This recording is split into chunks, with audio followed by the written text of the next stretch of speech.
बहुत साल पहले एक छोटे से गांव में एक अजीब सा श्राप था। गांव वाले मानते थे कि अगर कोई जानवर 20 साल से ज्यादा जिंदा रहा तो वह धीरे धीरे आदमखोर बन जाता। इसी डर की वजह से गांव में एक नियम था, कोई भी जानवर 20 साल से ज्यादा जिंदा नहीं रहने दिया जाता। इस गांव में मोहन नाम का एक आदमी रहता था। एक दिन वह जंगल से घर लौट रहा था, तभी उसे झाड़ियों के पास से हल्की सी आवाज सुनाई दी।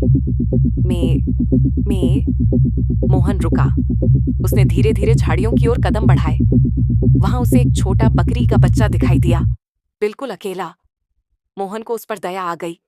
उसने उसे उठाया और कहा, चल, अब तू मेरे साथ रहेगा। धीरे धीरे समय बीतता गया।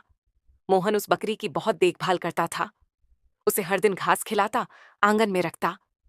धीरे धीरे मोहन को बकरी से इतना लगाव हो गया कि वह उसे अपने परिवार का हिस्सा मानने लगा।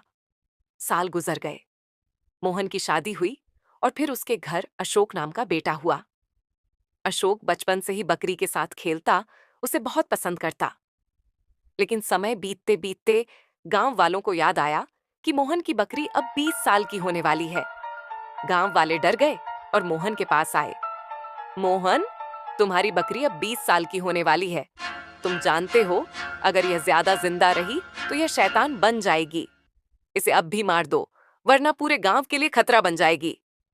मोहन अपनी बकरी से बहुत प्यार करता था। उसने कहा, ठीक है, मैं इसे मार दूंगा। लेकिन असल में वह झूठ बोल रहा था। मोहन ने एक दूसरी बकरी मार दी और गांव वालों को दिखा दिया कि वही उसकी बकरी है।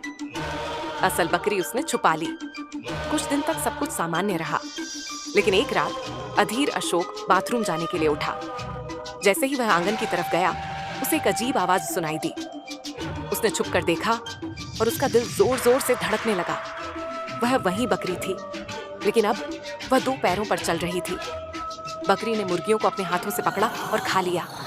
उसके मुंह पर खून था। अशोक डर के मारे कांप रहा था, लेकिन वह छुपकर सब देख रहा था। सुबह हुई।